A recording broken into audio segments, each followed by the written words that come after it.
mèches ou bougies sont autorisées pour allumer les roses de Hanouka. Toutefois, il est préférable d'utiliser l'huile d'olive parce qu'elle est à l'origine du miracle de la fiole.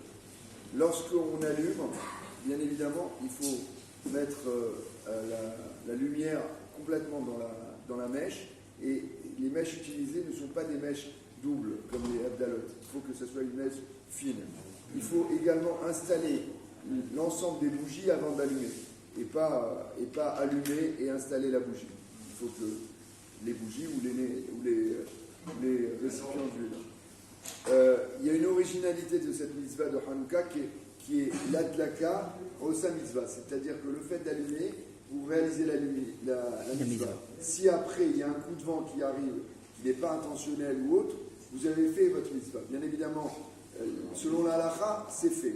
Maintenant, il faut effectivement penser, surtout si une demi-heure ne s'est pas passée, penser à les rallumer sans bracha, bien évidemment.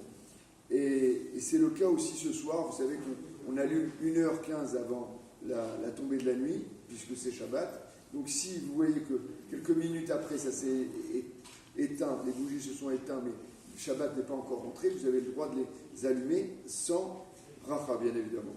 Autre chose, si par exemple, avant d'allumer la première bougie ou fiole, tout se renverse, ça arrive, ben, vous remettez les bougies et vous refaites, c'est-à-dire vous faites la bénédiction, tout se renverse.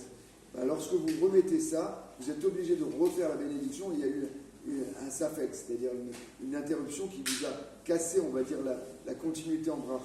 Par contre, si vous aviez allumé une première bougie, c'est pas grave, vous rallumerez sans bracha.